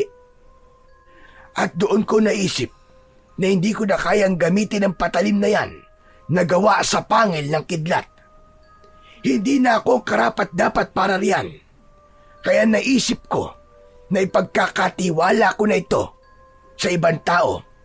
At yun ay walang iba, kundi ikaw, Mervin. Ibig sabihin po gawa po ito sa pangil ng kidlat. Pero wala naman pong pangil ang kidlat ha. Hindi literal. Ayon sa tatay ko, may isang bakal na tinamaan ng kidlat sa gitna ng malakas na bagyo. Kumuha siya ng bahagi ng metal na yon at pinanday niya para maging hugis na parang pangil ng kidlat. Ang hawakan naman yan ay may mutya sa loob at kung sino may hawak ng armas na yan, basta siya ay karapat-dapat ay magtataglay ng kakaiban lakas at bilis. Mabisay ang panlaban sa mga aswang at gusto kong ikaw na ang gumamit niyan, Mervin. Hindi po ako pumunta rito para makipaglaban sa mga aswang. Ang gusto ko lang po ay mabigyan ng hustisya ang pagkamatay ng nobya ko. Hindi ba't ang nobya mo ay si Laika, na anak ni na Benjo at Maricel? Aswang ang pumatay sa kanya. Nakita ko ang katawan niya nang matagpuan ito ng mga tao. At sigurado ko na aswang nga ang may gawa nun sa kanya.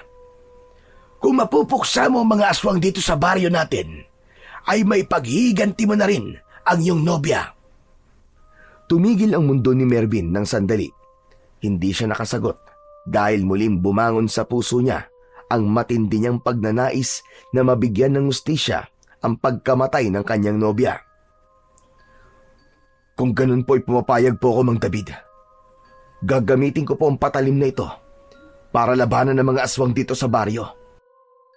Maraming salamat at tuluyan mo nang tinanggap ang kapalaran mo. Wala na akong ibang hiling kundi ang magtagumpay ka, Mervin. Talunin mo ang kadilimang bumabalot sa lugar na ito. Gamitin mo ang patalim na yan na gawa sa pangil ng kidlat. Muling tinignan ni Mervin ang hawak niyang patalim. Pakiramdam niya ng sandaling yon ay parte na yon ng kanyang katawan at iisa na sila. Sa kanyang isipan ay naglaro ang imahe ng aswang at nangako siya sa kanyang sarili na sa susunod na makakaharap niya ito ay hindi niya na ito hahayaan na mabuhay pa. Mataas na ang sikat ng araw nang umalis sina Mervin at Oscar sa bahay ni Mang David. Habang tangan ni Mervin ang patalim na gawa sa pangil ng kidlat, ay paulit-ulit na umaalingaw-ngaw sa loob ng isip niya ang lahat ng mga sinabi sa kanya ni Mang David. Hindi siya makapaniwala na nasa kamay na niya ngayon ang isang bagay na maaaring maging daan para sa kanyang paghihiganti, para sa namayapa niyang kasintahan. Naputol ang pag-iisip ni Mervin nang biglang nagsalita si Oscar. Pare, sigurado ka ba talaga na makikipaglaban ka sa mga aswang dito sa baryo natin? Hindi lang ako makikipaglaban, pare. Papatayin ko pa sila. Tama yan, para may paghiganti mo na rin si Laika. Hindi lang to para kay Laika. Para rin to sa mga tao sa baryong ito. Saka para sa mga taong naunang naging biktima ng mga aswang na yon. Dapat ay matapos ng pag-asik nila ng takot at kamatayan dito, pare. Alam mo, par, talagang humahanga ako sa'yo eh. Hindi na talaga mapipigilan ang tapang mo. Pero alam mo ba kung ano ang hindi ko mapipigilan? Ano, pare? Itong tiyan ko. Kanina pa kasi ito kumukulo eh. Kailangan ko na talagang gumamit ng banyo. Baka sumabog na to at dito pa ako magkalat. Walang iya ka. Kaya pala kanina pa mabaho eh. Nagtataka ako, wala naman tayong nadaan ng imbornal. Sige na. Mauna ka na sa bahay. At dadaan muna ako kina Laika. O sige pare, see you na lang sa bahay ah. Aray, ano ba itong tiyan ko? Nakadungaw na. Matapos yung sabihin ni Oscar, ay nagmamadali na itong tumakbo, palayo, habang hawak ang tiyan. Habang si Mervin naman ay naglakad papunta sa direksyon ng bahay ni Laika. Makalipas ang ilang minutong paglalakad, ay narating na ni Mervin ang harapan ng bahay ni Laika. Agad niyang nakita si Manang Doray na nagwawalis ng mga tuyong dahon sa harapan ng bahay. Nang umangat ang mukha ng matandang kasambahay, ay nagulat ito nang makita siya. Itinigil nito ang ginagawa at nagmamadaling lumapit sa kanya. Mervin, ikaw pala yan. Bakit ka nandito? Nandyan po ba si Tita Maricel at Tito Benjo? Gusto ko lang po sanang makipagkwentuhan sa kanila. Tumango si Manang Doray pero may bakas ng pag-aalala sa mukha nito. Nandito ka sila. Pero Mervin, may gusto ko sabihin sa'yo. May importanteng bagay ka dapat malaman. Ano po yun, Manang Doray? Bago pa man makasagot si Manang Doray, ay biglang bumukas ang pinto ng bahay. Lumabas mula roon si Benjo at tumayo ito sa may pintuan habang nakatingin ng matalim kina Mervin. Manang Doray, bumalik ka na sa ginagawa mo. Ay, magandang umaga po, Tito Benjo. Pero hindi siya pinansin ni Benjo. Tila wala itong narinig. Bagkus ay muli itong sumigaw kay Manang Doray. Narinig mo naman ako, di ba, Manang Doray? Bumalik ka na sa ginagawa mo. Pagkatapos nun ay pumasok na ulit si Benjo sa bahay at isinara ang pinto. Napakamot sa batok si Mervin at napatingin sa matandang kasambahay. Parang hindi yata maganda ang mood ni Tito Benjo ngayon ah. Babalik na lang po ako sa ibang araw. Pero Manang Doray, ano nga po pala yung sasabihin niyo po sa akin na importante? Hindi ko pala pwedeng sabihin sa iyo dito. Pero tungkol po ba saan ang sasabihin niyo? Mamayang gabi, mga bandang 12:00, magkita tayo sa may bukana ng gubat. Doon ko sasabihin sa iyo mga dapat mong malaman. Sa gubat? Ano po ba ito, Manang Doray? Kinakabahan naman po yata ako sa inyo. May kinalaman po ba ito kay Laika? Umalis ka na muna. Sige na, mamayang gabi na lang. Sasabihin ko sa iyo ang lahat-lahat. Hindi na nakasagot pa si Mervin dahil lumayo na ng tuluyan si Manang Doray sa kanya at bumalik na ito sa pagwawalis. Naglakad na rin siya palayo sa bahay ni Laika. Naalala niya na nung unang araw ng burol ni Laika ay naramdaman niya na parang may gusto nang sabihin sa kanya si Manang Doray. Napuno ng kuryosidad si Mervin at naisip niya na masasagot lamang ang kanyang mga tanong at pagtataka kung makikipagkita siya mamayang gabi kay Manang Doray. Pagdating ni Mervin sa bahay ni Oscar, ay agad siyang naupo sa sofa na nasa salas. Napailing siya habang nakatitig sa sahig. Paulit-ulit niyang binalikan sa isipan niya ang sinabi ni Manang Doray sa kanya kanina. Hindi siya mapalagay dahil ramdam niya na importante talaga ang sasabihin nito sa kanya. Nagsimulang mabuo sa isip niya ang samot-saring posibilidad, gaya na lang ng baka nalalaman nito ang tungkol sa pagkamatay ni Laika. Bumukas ang pinto ng banyo at mula roon ay lumabas si Oscar habang hinihimas ang tiyan. Sa wakas! Success! Oh pare, andito ka na pala. Ang bilis mo naman yatang nakabalik. Akala ko ba pupunta ka sa bahay ni Laika? Oo nga pare, kaso parang hindi maganda ang mood ng tatay ni Laika. Kaya umalis na lang ako. Sa ibang araw na lang ulit ako babalik doon para mangamusta. Umupo si Oscar sa kabilang dulo ng sopa. Ganun ba? Sayang naman. Malungkot lang yun kasi wala na ang anak niya. Yan nga rin ang naisip ko eh. Pero nakausap ko si Manang Doray at may sinabi siya sa akin. Gusto raw niya ako makausap mamayang gabi. Ang sabi niya ay may importante daw siyang sasabihin. Baka naman, magtatapat ng pag-ibig sa si Manang Doray. Ikaw talaga puro ka namang kalokohan, Oscar eh. Napailing si Mervin at bahagyang natawa pero mabilis ding nawala ang ngiti.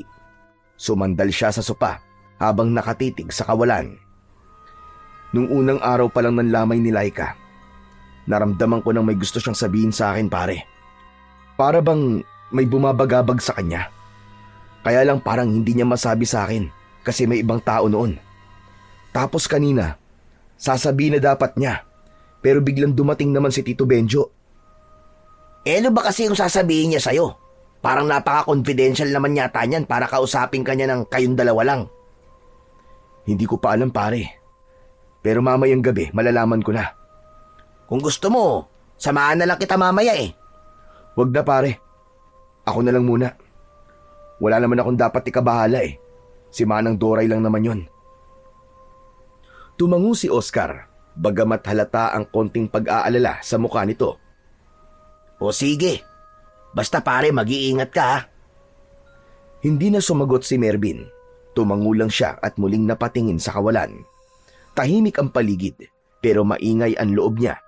Habang papalapit ang gabi, lalo ring tumitindi ang pakiramdam niyang may isang bagay siyang malalaman na magpapabago ng buhay sa pagkikita nila ni Manang Doray mamayang gabi. Kinagabihan, ilang minuto bago sumapit ang 11:00 ay naghanda na si Mervin sa pakikipagkita kay Manang Doray. Nagsuot siya ng jacket dahil malamig ang gabing yon. Lumapit siya kay Oscar na nasa sala habang umiinom ng kape. Pare, Alis na ako Baka hinihintay na ako ni Manang Doray Baka kanina pa siya nandun. Ewan ko pare pero parang kinakabahan ako sa gagawin mong yan Ano ka ba naman? Huwag kang paranoid. Si Manang Doray lang naman ang kikitain ko Kilala naman natin yun, di ba? Malapit siya kay Laika. Mabait yun. Saan ba kayo magkikita? Para alam ko kung saan ka pupuntahan kung sakali. Doon sa bukana ng gubat. Doon daw niya gusto makipag-usap sa akin O sige pare, ganito na lang Kapag lumipas ang 1 oras at hindi ka pa rin bumabalik, ay susundan na kita ron, okay? O sige, ayos lang. Mas mabuti na nga siguro yung nasa isip mo. Matapos yun, ay nagdesisyon na si Mervin na umalis. Papunta na sana siya sa pintuan nang makita niya ang patalim na ibinigay sa kanya ni Mang David. Nakapatong yun sa mesa na nasa gitna ng sala. Sandali niya yung tinignan. Akala ko ba aalis ka na? May nakalimutan ka pa ba? Mas maganda sigurong daling ko ang patalim ni Mang David. Tama ka dyan pare. Dalhin mo nga yan para may proteksyon ka. Walang pagdadalawang isip na kinuha ni Mervin ang patalim na gawa sa pangil ng kidlat.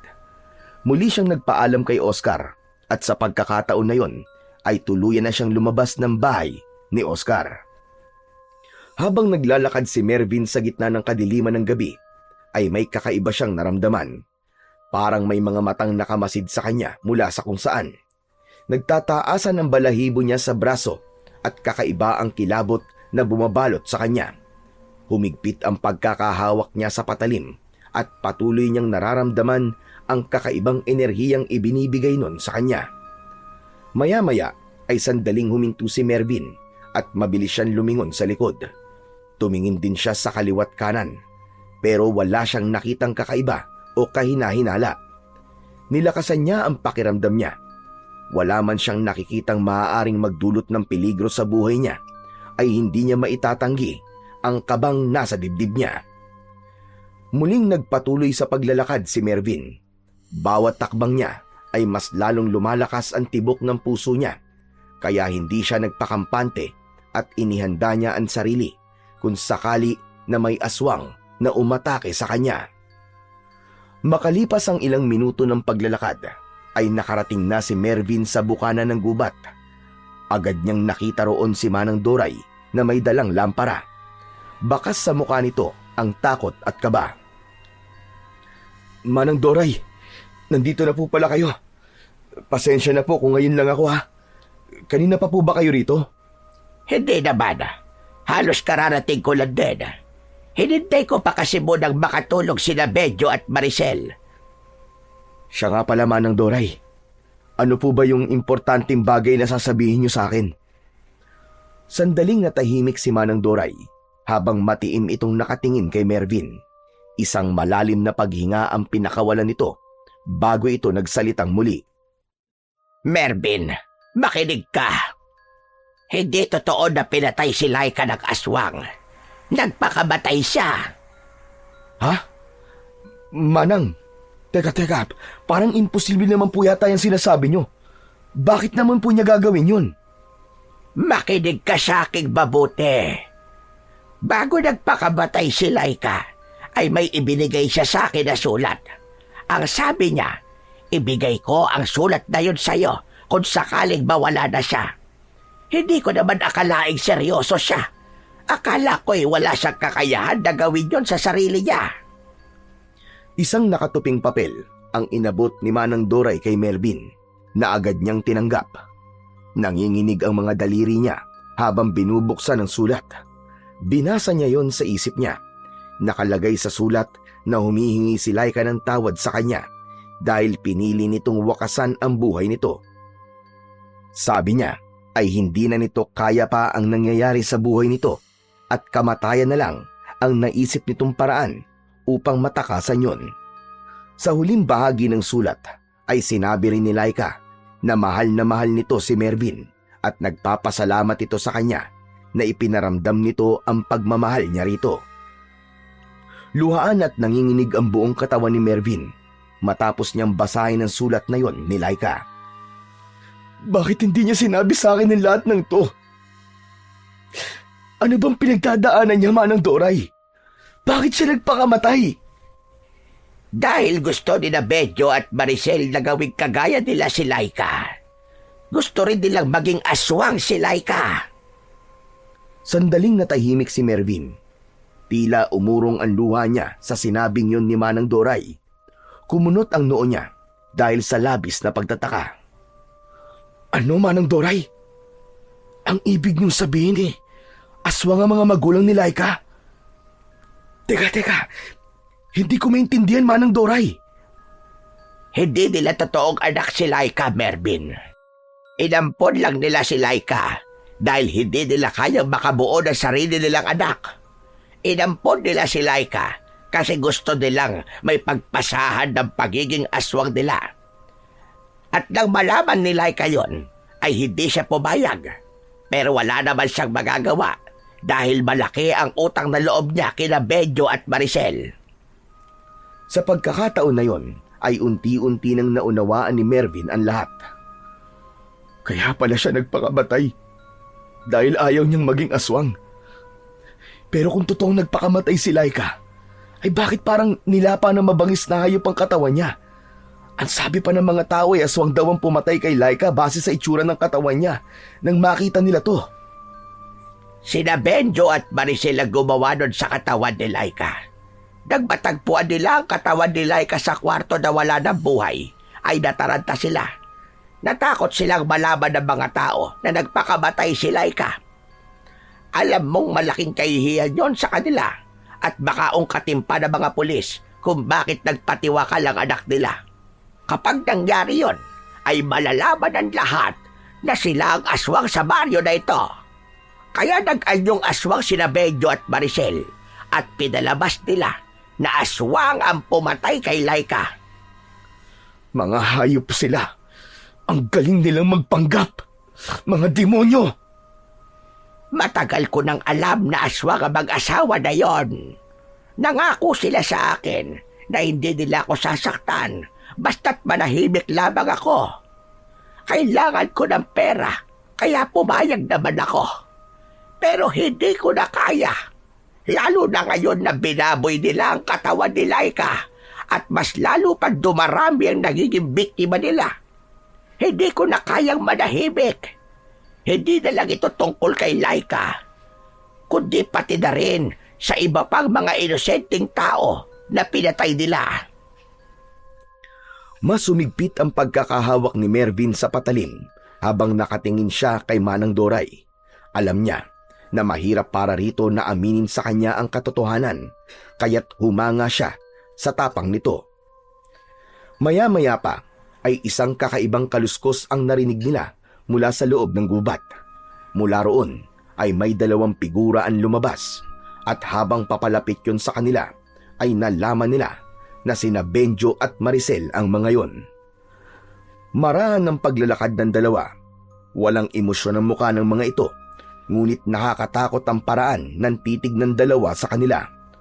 Huminto sina Bedyo at Maricel, ilan di pa ang layo kina Mervin at Manang Doray. Agad na iniharang ni Mervin ang sarili niya sa harap ni Manang Doray at sinalubong niya ang tingin ng mag-asawa. Dapat pala ay noon pa kita pinutulan ng dila, Doray. Masyado ka madaldal. Hindi ka marunong tumupad sa napag-usapan natin. Sa bagay, bakit nga ba kami nagtiwala sa'yo? Isa kang tao at ang mga tao ay hindi dapat pinagkakatiwalaan. Matagal ako nanahimik. Matagal ako nagtitiis. Pero tama na, Bedyo. Hindi na kaya ng konsensya ko mga ginagawa niyo sa baryo na ito. Panahon na para malaman ng lahat kung ano kayo. Sigurado ka bang malalaman ng lahat kung ano kami? Sa tingin ko ay hindi yun mangyayari. Dahil sisiguraduhin ko na mamamatay kayong dalawa ngayong gabi. Matapos yun, ay sabay na nag-anyong aswang sina Bedyo at Maricel. Tinubuan ng mga ito ng makapal na itim na balahibo. Naging matutulis ang mga kuko at ngipin ng dalawa at naging malahalimaw ang muka ng mga ito. Malakas na sumigaw ang dalawa, na parang mababangis na mga hayop. Hindi makapaniwala si Mervin sa nasasaksihan. Bumilis ang tibok ng puso niya pero mas pinili niyang maging kalmado. Alam niya na kung magpapadala siya sa takot ay baka magtagumpay sina Benjo at Maricel sa gustong mangyari na mga ito. Naramdaman ni Mervin ang tumitinding tensyon sa paligid habang nasa harapan nila sina Benjo at Maricel na nagpakita na ng totoong anyo. Hanggang isang ideya ang naisip niya. Mabilis niyang kinuha kay Manang Doray ang lampara at inihagis niya yun sa may paanan ng dalawang aswang. Nabasag ang lampara at sumiklab ang malaking apoy na nagpaatras sa mga aswang. Manang Doray! Tumakas na kayo! Ako nang bahala dito! Mabilis na lumayo si Manang Doray at hindi na napansin ni Mervin kung saan ito nagpunta dahil sinamantala niya ang pagkakataon. Sumugod siya sa dalawang aswang habang hawak ang patalim na gawa sa pangil ng kidlat. Sumalubong kay Mervin si Maricel pero hindi siya nagpasindak. Nasugatan niya si Maricel sa braso. Nang makita niyang pasugod naman si Benjo ay umiwas siya at sinubukan niya itong saksakin sa tagiliran pero nakailag ito. Kinalmot siya ni Benjo at napasigaw siya nang bumaon ang matatalim nitong kuko sa kaliwa niyang pisngi. Lumayo muna si Mervin sa mga kalaban at matalim niyang tinignan ang mga ito. Masahol pa kayo sa hayop! Ni hindi niyo man lang iginalang ang katawan ni Laika! Dapat lang yun sa kanya. Kung pumayag lang sana siya na maging kagaya namin, ay buhay pa sana siya ngayon. Sa sagot na yon ay nagdilim lalo ang paningin ni Mervin. Mabilis siyang sumugod kay Benjo. Lumuhod siya at sumadsad ang tuhod niya sa madamong bahagi at buong puwersa niyang ibinaon ang patalim sa hita ni Benjo. Nang hugutin niya yon ay sumirit ang dugo ni Benjo. Ngunit sinunggaban siya ni Maricel sa likod at kinagat siya nito sa balikat. Malakas na napasigaw si Mervin dahil sa labis na sakit. Padiin ng padiin ang pagkakakagat ni Maricel sa kanya. Itinaas ni Mervin ang patalim at sinaksak niya yon kay Maricel na nasa likuran niya. Tumama yon sa ibabaw ng ulo nito at dere-derecho yung bumaon. Mabilis na hinugot ni Mervin ang patalim at naramdaman niya na kumawala na si Maricel sa pagkakakagat sa balikat niya. Mabilis na tumayo si Mervin at doon niya nakita ang walang buhay na katawan ni Maricel. Nakadilat ang mga mata nito na parabang nakatingin sa kanya. Isang galit na sigaw ang pinakawalan ni Benjo nang makita nito ang patay na katawan ng asawa. Lumapit ito sa asawa at niyakap ito. Maya-maya ay umangat ang mukha nito at matalim na tinignan si Mervin. Pagbabayaran mo ito, papatayin kita at sisiguraduhin kong mahihirapan ka muna bago ka malagutan ng hininga. Bagyang nakaramdam ng takot si Mervin sa tindi ng galit sa mukha ni Benjo. Ngunit alam niya na tama ang kanyang ginawa. Sa dami ng pinatay ni na Benjo at Maricel ay hindi dapat siya makaramdam ng kahit na konting awa para sa dalawa. Marahang tumayo si Benjo at bigla itong tumalon papunta kay Mervin. Mabilis niya itong iniwasan pero naabot ng mga kuko nito ang leeg niya. Mabuti na lang at hindi ganun kalalim ang naging sugat niya roon dahil kung nagkataon ay siguradong katapusan niya na. Bumuelo si Benjo at sunod-sunod itong umatake.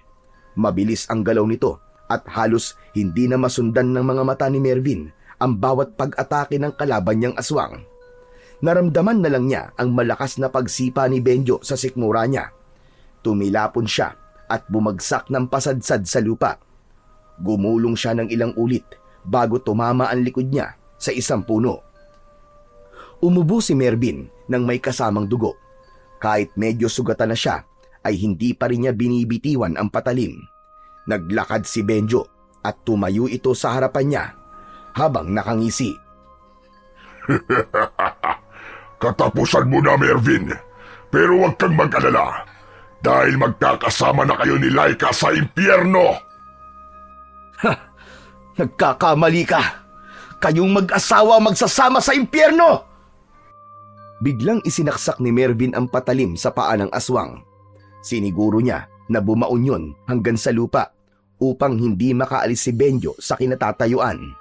Tumayo siya at paulit-ulit niyang pinaulanan ng malalakas na suntok ang mukha nito. Nang halos madurog na ang mukha ng aswang, ay doon na niya hinugot ang patalim at walang pagdadalawang isip na itinarak niya yon sa tapat ng puso ni Benjo. Nang hugutin ni Mervin ang patalim, ay napaatras si Benjo at hindi makapaniwalang nakatingin lang ito sa kanya. Isang malakas na sipa ang pinakawalan ni Mervin at tumama yon sa dibdib ni Benjo. Tuluyan nang bumagsak ang aswang sa tabi ng asawa nito. Ilang segundo lang ang lumipas ay tuluyan nang nawalan ng buhay ang aswang na si Benjo. Humihingal na tumingin si Mervin sa dalawang aswang na napatay niya. Kahit duguan at sugatan siya, ay masaya siya dahil alam niya na wala nang susunod na magiging biktima ang mag-asawang sina Benjo at Maricel. Matapos ang lahat, ay lumabas na si Manang Doray mula sa likod ng punong pinagtataguan nito. Bakas pa rin ang takot sa mukha ng matanda nang lumapit ito kay Mervin. Mervin, iho, hindi ko akalain na magagawa mo silang matalo. Napakagaling mo. Pero kailangan ka madala sa ospital. Ang dami mo sugat.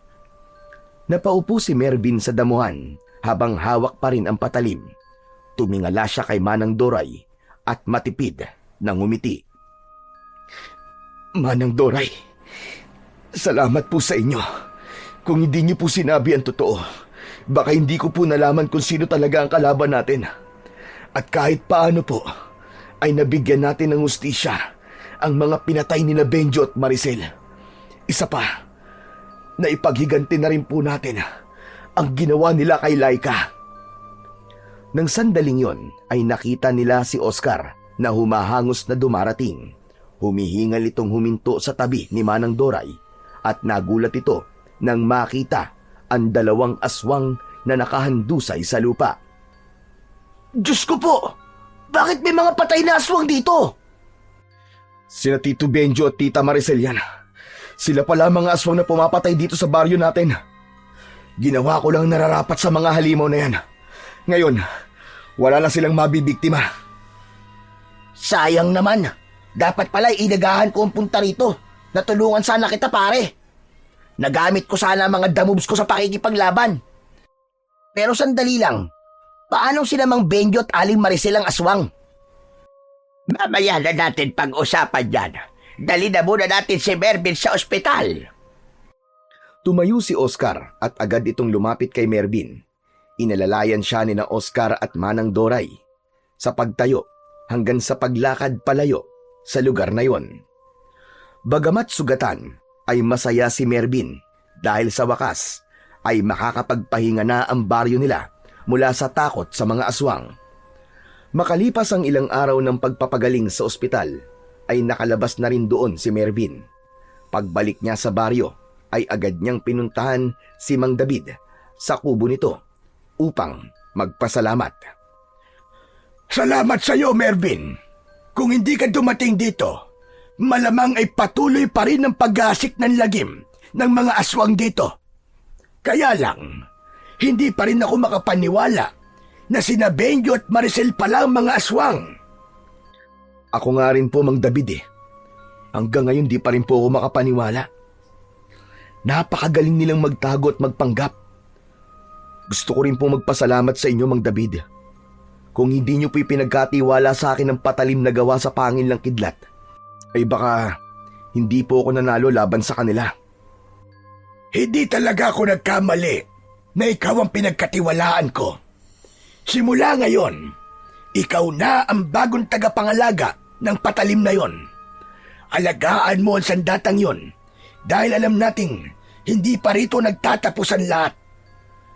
Matapos yon ay nagpaalam na si Mervin kay Mang David at nagtungo naman siya sa sementeryo. Hawak niya ang isang bungkus ng puting rosas. Huminto siya sa harapan ng libingan ni Laika. Lumuhod siya at inilagay niya ang mga bulaklak sa tabi ng lapida nito. Laika, Sana masaya ka na kung saan ka man naroroon ngayon. Sana nahanap mo na ang kapayapaan na matagal mo nang hinahanap. At naniniwala ako na darating din ang panahon na magkikita at magkakasama tayong muli. Pero sa ngayon, tatanggapin ko na kailangan ko mabuhay nang wala ka na sa tabi ko. Makalipas ang ilang minuto ay nagpaalam na si Mervin kay Laika. Tumayo na siya at naglakad papalayo sa puntod ng kanyang nobya. Sa bawat takbang niya ay tila nababawasan ang bigat sa kanyang dibdib. Isang malalim na paghinga ang pinakawalan ni Mervin at matapos yun ay nakangiti siya ng malaki dahil alam niya na ginawa niya ang tama at ang nararapat. Matapos ang lahat ay nanumbalik na ang katahimikan sa baryo ni na Mervin. Sa paglipas ng mga araw ay unti-unting bumalik ang sigla ng mga tao, bagamat hindi pa rin lubos na matanggap ng ilan na ang mag-asawang Benjo at Maricel pala ang tunay na salot sa kanilang pamayanan. Dahil alam ni Mervin na tapos na ang unos sa baryo nila, ay nagdesisyon siyang bumalik na sa syudad. Si Mang David naman ay nakatanggap ng tulong dahil na rin sa koneksyon ni Mervin at ginamot ito sa isang mental health hospital sa lungsod.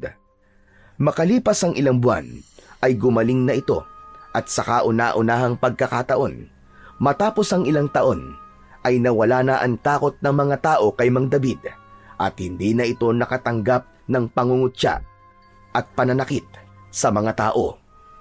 Si Mervin naman ay bumalik na rin sa kanyang trabaho bilang isang pulis Maynila.